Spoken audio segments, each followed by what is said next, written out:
Good evening guys. Ayan, kakarating ko lang from 7-Eleven and kinuha ko tong parcel from Adios.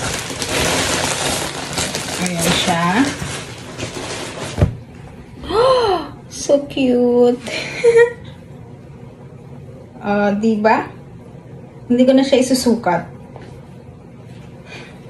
And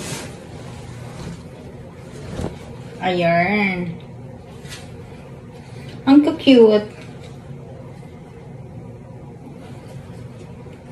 O, diba? Parang kasya to kay Ayesha, ah. Sasabihin naman ni nanay, kasya na yan sa anak mo, ah. Ay, so cute nito.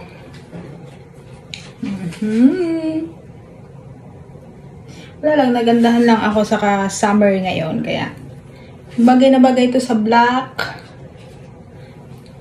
shorts and white na ano. Ayan, dito pa. Diba?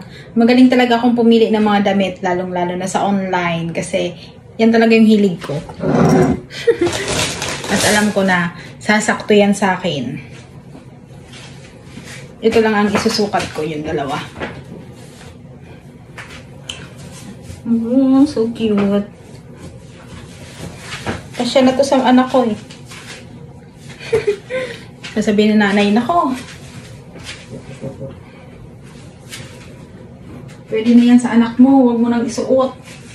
Eh, mga ganun talaga ngayon, eh, crop top nga eh. Ang cute na ito. Diba? Summer na summer yarn.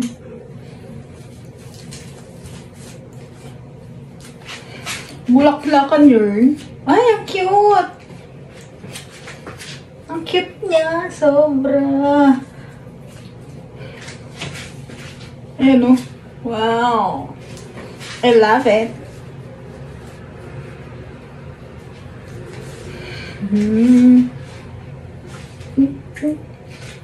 Ganda pang TikTok eh. Tapos, ito. And, ganyan siya sa likod. Mahilig kasi talaga ako sa damit. Hindi ko alam kung bakit. Basta, gustong-gusto ko bumibili ng damit. At ayan. Ang cute nito. I would like to try this one. Wait lang.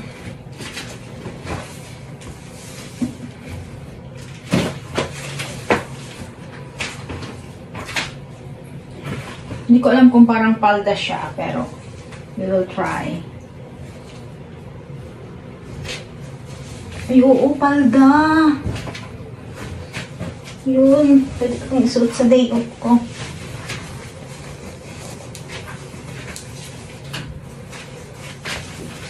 Ayan, ang ganda niya. Sino ka dyan, te? Ayan. Ayan, ang ganda. Wow! Ang cute pala nito. Diba? Hindi talaga ako nagkamali sa pagpipili ng mga damit. Ang ganda.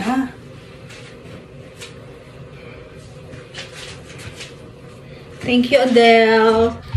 Sa uulitin, sa kanila talaga ako bumibili lagi ng damit. Pero yung ganyan yan, no?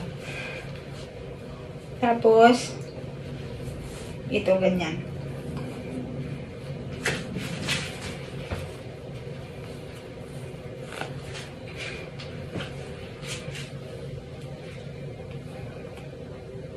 Sino ka dyan, te?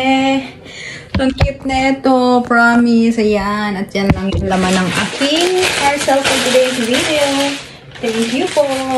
Thank you, Adele. Next time ulit.